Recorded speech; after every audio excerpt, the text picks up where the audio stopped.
అందరికీ నమస్కారం. ఈరోజు ఒక విషాదకరమైనటువంటి వార్తతో స్టార్ట్ చేయాల్సి వస్తూ ఉంది. మన ఎల్లో పత్రికలకు సంబంధించినటువంటి వార్తల మీద. సింహాచలం తెలుసు కదా మీకు, విశాఖపట్నంలో ఉన్నటువంటి సింహాచలం సింహాద్రి అప్పన్న దేవాలయంలో ఘోరమైనటువంటి విషాదం నెలకొంది. 8 మంది భక్తులు మృతి చెందడం జరిగింది. ఎందుకంటే అప్పన్న చందనోత్సవం జరుగుతూ ఉంది. దానికి సంబంధించి 300 రూపాయల టికెట్ల క్యూ లైన్లో నిలబడినటువంటి భక్తులు ఎవరైతే ఉన్నారో వాళ్ళ మీద గోడ కూలి ఆ క్యూ లైన్లో 8 మంది భక్తులు చనిపోవడం జరిగింది. మరికొందరికి గాయాలని వైఎస్ఆర్ కాంగ్రెస్ పార్టీ తరఫున తీవ్ర దిగ్భ్రాంతి వ్యక్తం చేస్తూ ఉన్నాం. ఆ మృతుల కుటుంబాలను ప్రభుత్వం ఆదుకోవాలని, ఏదైతే గాయపడినటువంటి వారికి మెరుగైనటువంటి వైద్యం అందించాలని చెప్పి కోరుకుంటా ఉన్నాం. మరోసారి ఇలాంటి సంఘటనలు జరగకుండా ప్రభుత్వం చర్యలు చేపట్టాలి అని కూడా డిమాండ్ చేస్తూ ఉన్నాం.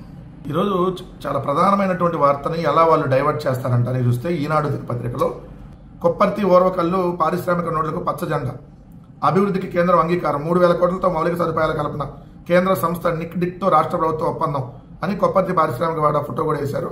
వేసి దాంట్లో 3,035 కోట్ల రూపాయలు ఖర్చు చేయనున్న మొదటి దశలో 2 పార్కుల్ని అభివృద్ధి చేయడానికి 1,771 కోట్లతో ఓర్వకల్లు అభివృద్ధి, కొప్పర్తిలో 2,590 ఎకరాల్లో మౌలిక సదుపాయాలు. అసలు ఈ కొప్పర్తి ఇండస్ట్రియల్ పార్క్ కానీ, లేదంటే మీరు అన్నట్టుగా ఓర్వకల్లు పారిశ్రామిక పార్క్ కానీ ఎవరి హయాంలో వచ్చింది? ఆల్రెడీ వచ్చిందాన్ని మీరు ఇప్పుడు ఒప్పందం కుదుర్చుకున్నాము, ఇప్పుడేదో దాన్ని తీసుకుని వస్తున్నామని పత్రికలు ఎట్లా రాస్తారు నిస్సిగ్గుగా? అంటే ఎవడుకోబుట్టినటువంటి పిల్లాడికి మీరు పేర్లు పెట్టడము, లేదంటే మీరు వాళ్ళని మేమే కన్నామని చెప్పి చెప్పుకునేటటువంటి దిక్కుమాల స్థితిలో ఇప్పుడున్నటువంటి కూటమి ప్రభుత్వం, అలానే ఈ పత్రికలు ఉన్నాయంటే అసలు దారుణం. నేను ఇప్పుడు మీకు ఈ డిస్ప్లేలో మీకు డేట్లతో సహా ఈ కర్నూలు కడపలో పారిశ్రామిక పార్కులు అభివృద్ధి అని చెప్పి అదే ఈనాడులో చూడండి. మీరు చూస్తే కేంద్రం ఆమోదం ఇప్పుడు 12/9/2020 ఓర్వకల్లు పారిశ్రామిక పార్కును 9,000 ఎకరాల్లో అభివృద్ధి చేయనున్నారు. ఇప్పటికే 7,500 ఎకరాలు ఏపీఐసీసీ దగ్గర ఉన్నాయి. మరో 1,500 ఎకరాలు సేకరించాలి. దీని అభివృద్ధికి 1,500 కోట్లు ఇవ్వడానికి NICDT అంగీకరించింది అని చెప్పి అధికారులు తెలిపారు. దానికి సంబంధించి ప్రభుత్వం జీవో కూడా ఇచ్చింది. GO MS number 87 1/12/2020. Eenadu CM Jagan కొప్పర్తిలో వైఎస్ఆర్ మెగా ఇండస్ట్రియల్ హబ్ ప్రారంభించిన జగన్. ఈనాడు కడప ఎడిషన్ కొంగొత్త కొప్పర్తి పారిశ్రామిక వాడలో 23 పరిశ్రమల ఏర్పాటు, EMCలో అతిపెద్ద పారిశ్రామిక డెక్సన్ 23న సీఎం చేతుల మీదుగా ప్రారంభోత్సవం. ఎప్పుడు డిసెంబర్ 19, 2021 కొప్పర్తి పారిశ్రామిక వాడ గురించి ఆల్రెడీ జగన్ గారు వెళ్ళి ప్రారంభించినటువంటి ఫోటోలు. 2020లో జగన్మోహన్ రెడ్డి గారు ముఖ్యమంత్రిగా ఉన్నప్పుడు కొప్పర్తిలో పారిశ్రామిక పార్క్ ఏర్పాటు చేయడం కోసం ప్రత్యేక రాయితీలని జగన్మోహన్ రెడ్డి గారు ప్రభుత్వం అనౌన్స్ చేసింది. డిసెంబర్ 21 కొప్పర్తిలో మెగా పారిశ్రామిక పార్కును జగన్మోహన్ రెడ్డి గారు ప్రారంభించారు. 2020 డిసెంబర్లో ఏదైతే ఈ పార్కుకు సంబంధించినటువంటిది దానికి సంబంధించినటువంటి రాయితీలు అనౌన్స్ చేసి రాష్ట్ర ప్రభుత్వం 1 సంవత్సరంలోనే ఆ పార్కుని జగన్మోహన్ రెడ్డి గారు మళ్ళీ స్టార్ట్ చేశారు. అప్పుడే 23 పరిశ్రమలతో స్టార్ట్ అయింది ఆ పార్కుని. సో ఇప్పుడు కొత్తగా ఏదో వీళ్ళు ఓర్వకల్లను ఈ కొప్పర్తిని వీళ్ళే తీసుకొని వచ్చినట్టు సిగ్గన్నా లేదా? మీరు పత్రికలు నడుపుతున్నారు. ఇంకా అసలు కేంద్ర ప్రభుత్వంతో ఇప్పుడు అగ్రిమెంట్ చేసుకున్నారండి కేంద్ర ప్రభుత్వ రంగ సంస్థతో రాష్ట్ర ప్రభుత్వం. ఆల్రెడీ వచ్చింది శ్రీ సిటీ, ఆ రోజు రాజశేఖర రెడ్డి గారి హయాంలో వచ్చింది. జగన్మోహన్ రెడ్డి గారి హయాంలో ఓర్వకల్లు పారిశ్రామిక పార్క్ కానీ, లేదా కొప్పర్తి ఇండస్ట్రియల్ పార్క్ కానీ ఇవన్నీ జగన్మోహన్ రెడ్డి గారు తీసుకొని వచ్చారు. అక్కడ ఆల్రెడీ పరిశ్రమలు కూడా స్టార్ట్ అయినాయి. ఒక ఎలక్ట్రానిక్ హబ్గా ఉంది ఈరోజు అక్కడ చూస్తే కొప్పర్తి. కడప జిల్లాకి కాదు రాష్ట్రానికి ఒక తలమానికంగా ఉంది. అలాంటి జగన్మోహన్ రెడ్డి గారు తీసుకొని వస్తే క్రెడిట్ అంతా మీరు కొట్టేయాలి. క్రెడిట్ అంతా మీరు కొట్టేయడం కోసం ఇప్పుడు ఏదో జనాలను మళ్ళీ నమ్మించేటటువంటి ప్రక్రియ.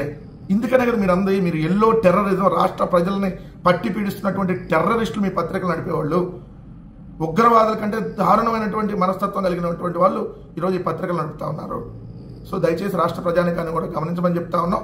కొప్పర్తి ఇండస్ట్రియల్ పార్క్ కానీ, ఓర్వకల్లు కానీ, అలానే రాష్ట్రంలో 3 పారిశ్రామిక కారిడార్లు కానీ, 17 మెడికల్ కాలేజీలు కానీ, ఏదైతే 4 పోర్టులు, 10 ఫిషింగ్ హార్బర్లు, 6 ఫిష్ ల్యాండ్ సెంటర్లు, గ్రామాన సచివాలయం, రైతు భరోసా కేంద్రం, హెల్త్ క్లినిక్, డిజిటల్ లైబ్రరీ, నాడు నేడులో భాగంగా స్కూళ్ళు, ఇవన్నీ జగన్మోహన్ రెడ్డి గారి హయాంలో వచ్చినవే.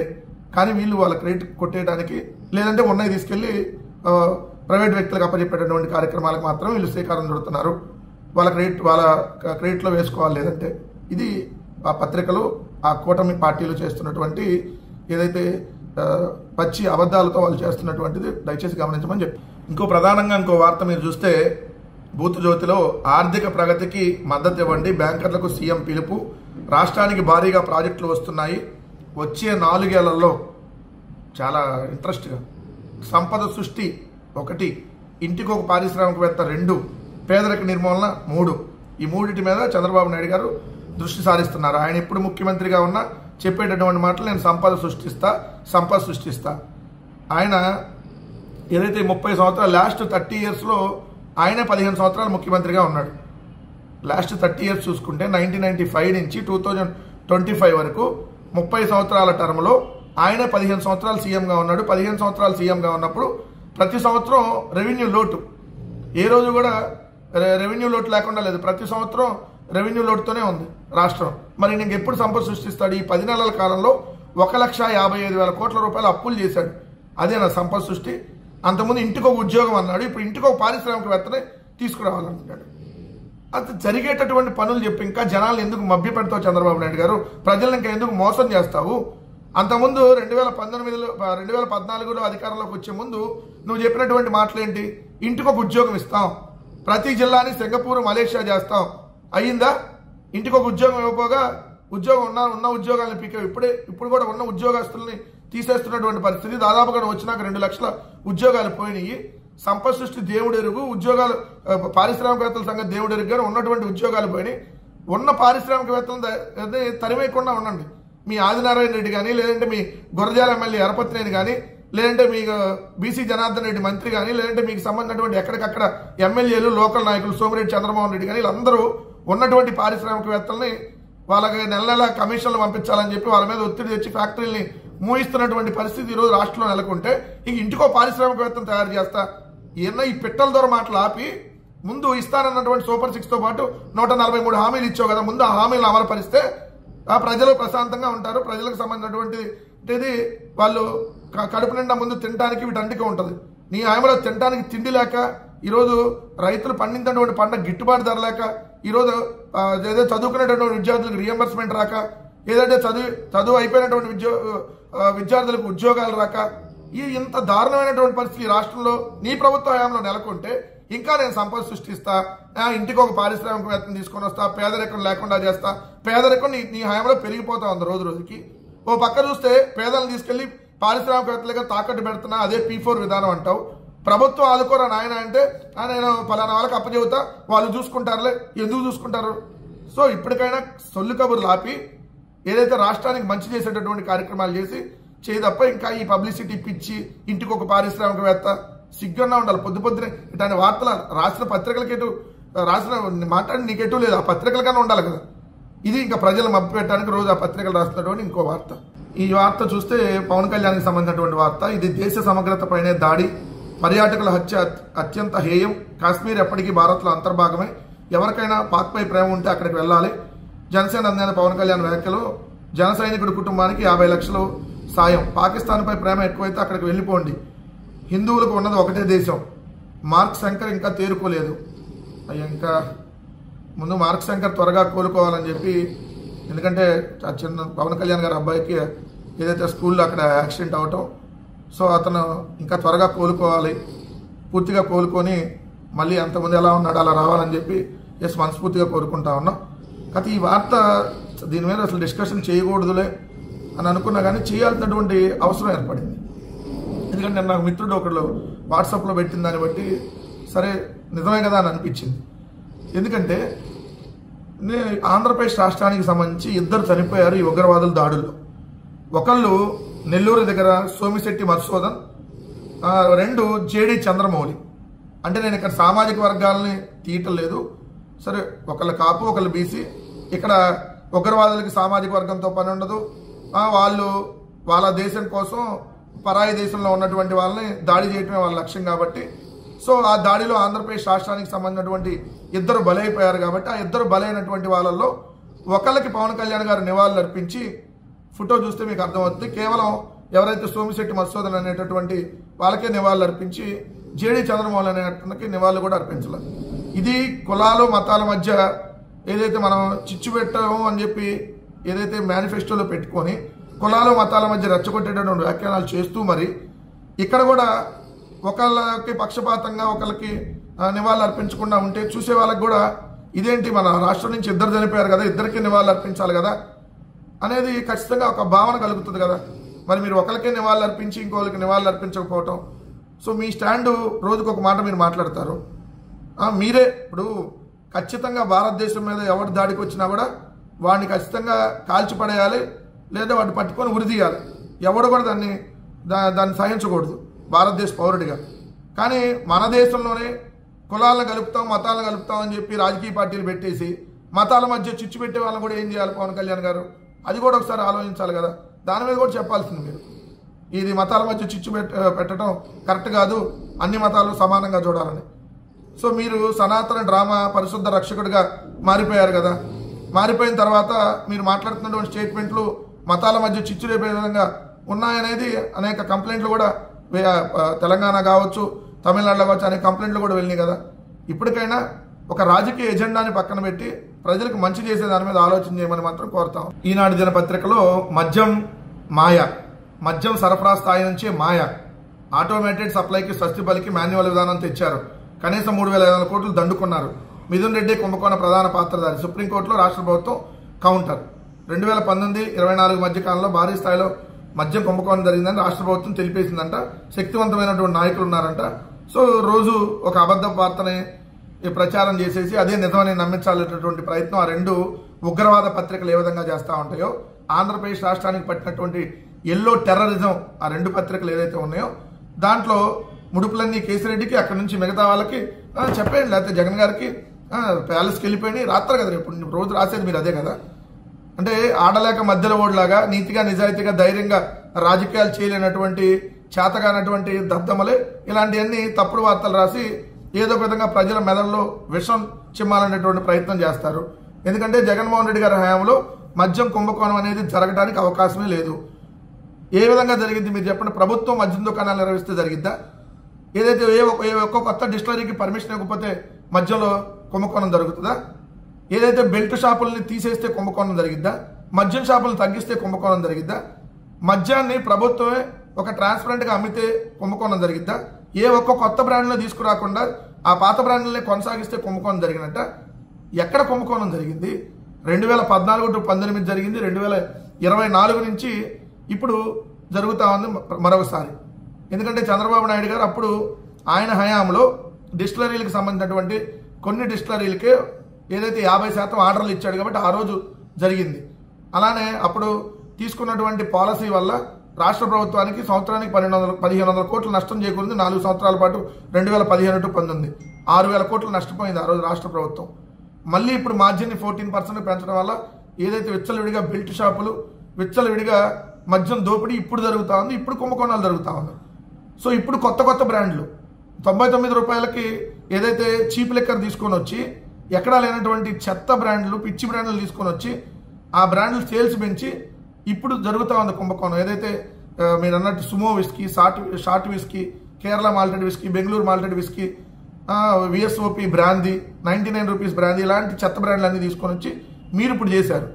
సో ఆ రోజు జగన్మోహన్ రెడ్డి గారి ప్రభుత్వం ఉన్నప్పుడు ఎక్కడా జరగలేదు. మీరు సుప్రీంకోర్టులో అఫిడవిట్ వేస్తారా, ఇంకో దాంట్లో వేస్తారా వేసుకొని మేము న్యాయపరంగా ఖచ్చితంగా పోరాడతాం. మీలాంటి ఉగ్రవాదులకి భయపడేటటువంటి పరిస్థితే లేదు. భారతదేశంలో ఉన్నటువంటి పౌరులు ఏ విధంగా పాకిస్తాన్ ఉగ్రవాదుల్ని ధైర్యంగా ఎదుర్కొంటారో, దేశం మీద ఎవరన్నా ఏదైతే పోరాటం చేయడానికి ఎవడన్నా వస్తే, దండయాత్ర చేయడానికి ఎవడన్నా వస్తే ఎలా సమర్థవంతంగా ఎదుర్కొంటారో మీ రెండు ఎల్లో పత్రికల మీద ఆంధ్రప్రదేశ్ రాష్ట్ర ప్రజలు కూడా అదే విధంగా ఎదుర్కొంటారు. మీ విషపరాతలను ఎట్టి పరిస్థితులు నమ్మరని మాత్రం క్లియర్గా చెప్తా ఉన్నాం. ఆ రెండు దినపత్రికలు ఏదైతే ఉన్నాయో, టెర్రరిస్టులు నడుపుతున్నటువంటి రెండు పత్రికలు ఏదైతే ఉన్నాయో ఆ రెండు పత్రికల్లో ప్రధానంగా కొన్ని వార్తలు డైలీ ఉంటాయి. ఒకటి అమరావతి అద్భుతం, అదరహో, అతిరామం, అమరావతి ప్రపంచ స్థాయి రాజధాని, ఇట్లాంటి వార్త కామన్గా ఒకటి ఉంటుంది. అమరావతి వంపులు సొంపులు గురించి వార్తలు ఉంటాయి. అలానే ఒకటి చంద్రబాబు నాయుడు గారు సంపద సృష్టి, పేదరికాన్ని తీసుకొస్తున్నా, అసలు ఈ రాష్ట్రానికి నెంబర్ 1గా తీసుకొని వెళ్ళా, ఈ రాష్ట్రంలో చంద్రబాబు నాయుడు గారు తోపుతురు అనేటటువంటి వార్త ఒకటి కామన్గా ఉంటుంది. జగన్మోహన్ రెడ్డి గారి మీద బుర్ర జల్లే వార్త అసలు వెరీ వెరీ కామన్గా ఉంటుంది. సో ఈ మూడు వార్తల్లో ఇంకో అమరావతి గురించి జ్యోతి, పచ్చదనం పరుచుకున్న రాజధాని దారులు, అమరావతి హరిత సోయగం, అందమైన మొక్కలతో ముస్తాబు, పునర్నిర్మాణ సభకు వచ్చేవారు మైమరిచిపోయేలా ఉద్యానవనంలో ప్రధాన రోడ్లు, జంక్షన్లు, వేదికలు, వినూత్న అనుభూతి కలిగేలా భారీగా ప్లాంటేషన్, సందర్శకులకు ఆహ్వానం పంచేలా ఏడీసీ కృషి అని మంచి ఫోటోలు వేశారు. కట్టి పడేస్తున్న పచ్చ అందాలు ఈనాడు, పచ్చ అందాలు. ప్రధాని పర్యటనకు సుందరంగా ముస్తాబు. మల్కాపురం పార్కు నుంచి హెలీప్యాడ్కు వెళ్లే మార్గం, సచివాలయం ప్రవేశం వద్ద ఉద్యానవనం. అమరావతి డెవలప్మెంట్ కార్పొరేషన్ లిమిటెడ్ ఉద్యాన విభాగం సుందరంగా తీర్చిదిద్దుతుంది. ఏదైతే ప్రధానమంత్రి మోడీ గారి పర్యటనకు సంబంధించి ఎండిన లాను మొక్కలను తొలగించి కొత్త పచ్చికను వేశారు. దీంతో కనుచూపు మీద పచ్చదనం పరుచుకుంది. ఫికస్ పోండా, మాల్పిజియా కోస్, డ్రెస్సీనియా ఖర్జూరపు చెట్లతో అందంగా ముస్తాబైంది. డివైడర్లపై గడిచౌడి పూలతో నిండిపోయాయి. N9 రహదారి మొత్తం పచ్చదనంతో నింపేశారు. ఇవి పసుపు రంగులో కనువిందు చేస్తున్నాయి. నోట్ దిస్ పాయింట్, పసుపు రంగులో. ఇదే రోడ్డు వేదిక సమీపంలో వేసిన బోగస్ విల్లా, ప్రుమేరియా పుష్పాలు ఆకర్షిస్తున్నాయి. సీడ్ యాక్సిస్ రోడ్డు డివైడర్లపై కూడా పచ్చిక వేశారు. ఎరుపు గులాబీ రంగుల్లో వచ్చిన లాగర్స్ట్రోమియా మొక్కలతో ఈ దారి ఆహ్లాదకరంగా కనిపిస్తుంది. మల్కాపురం పార్కులో హెలీప్యాడ్కి వెళ్లే రోడ్డు రెండు వైపులా కొత్తగా పూల మొక్కలు లాన్ వేశారు. ఎన్ని కోట్లతో వేశారో రాయాలి కదా. ఎన్ని వందల కోట్లతో టెంపరీగా ఈ పచ్చదనాన్ని, పచ్చ అందాలను నియమించారనేది రాయాలి కదా. అమరావతి పేరుతో జరుగుతున్నటువంటి దోపిడీలో, అమరావతి పేరుతో జరుగుతున్నటువంటి దుబారాలో ఇది ఎన్ని కోట్లకి ఇచ్చారనేది రాయలేదే. ఈ పచ్చదనాన్ని పరచడానికి లైట్లు ఇప్పుడు టెంపరీగా ఏదైతే రేపు మీటింగ్కి సంబంధించి మోడీ గారి మీటింగ్కి కేవలం లైట్లకి, అక్కడ పార్కింగ్ లైట్లకి, డయాస్ దగ్గర కూడా ఓన్లీ పార్కింగ్ ప్లేస్లో లైట్లకి 2.5 కోట్లు. 3D నమూనాలో గ్రాఫిక్స్ వేసి చూపించడానికి సచివాలయం ఇలా కట్టబోతున్నామని, ఆల్రెడీ సచివాలయం ఉంది, కొత్తది కడతారని, దానికి గ్రాఫిక్స్ వేసి చూపించడానికి 88.5 లక్షలు. 5 లక్షల మందిని సమీకరిస్తానికి ఎన్ని వందల కోట్లు. సో ఇవన్నీ రాయాలి కదా. సో ఎంత రాయండి. అది ఇది ఇవన్నీ ఇక్కడ ఫారెన్ నుంచి తెచ్చారా? చూస్తే అసలు ఆ పేర్లు ఎప్పుడు మనం విన్నా అంతంత సోయగాల మొక్కలు, పచ్చదనాలు, పచ్చందం పరుచుకుంది. ఉన్న దగ్గర చేయండి రా అంటే మీరు చేస్తుందే దుబారా. సో మళ్ళీ ఇంత దారుణం. పత్రికలు కూడా చూడండి ఏ విధంగా అసలు సోయగాలు, అసలు అమరావతి అందాలు పరుచుకొని తెరుచుకుంది. అసలు కట్టి పడేస్తున్నాయి పచ్చందాలు, హరిత సోయవ అందమైన మొక్కలతో. అసలు రాజధానిలో అడుగు పెట్టగానే ఆహా అనిపించేలా, ఎటు చూసినా పచ్చదనం ఉట్టిపడేలా వాతావరణం కల్పిస్తున్నారంట. అక్కడ పచ్చదనం లేదు, పచ్చదనాన్ని కల్పిస్తున్నారు. 3 పంటలు పండే భూములు లాక్కొని ఉన్న పచ్చదనాన్ని నాశనం చేసి కొత్తగా పచ్చదనాన్ని పెడతాము. రోడ్ల వెంబడి పచ్చడి తివాచీల 1,00,000 ఎకరాలు 3 పంటలు పండే భూముల్ని, పచ్చటి భూములను తీసుకొని కొత్తగా పచ్చందాలను భరుస్తున్నారంట. వాహ్ వాహ్ వాహ్ వాహ్ వాహ్ గ్రేట్. ఎందుకంటే పచ్చటి భూములు లాక్కొని పచ్చటి అందాలని డబ్బులు పెట్టి కొన్ని వందల కోట్లు పెట్టి పరుస్తున్నారంట. ఇది ఆంధ్రప్రదేశ్ రాష్ట్ర కూటమి ప్రభుత్వం చేస్తున్నటువంటి దుర్మార్గం.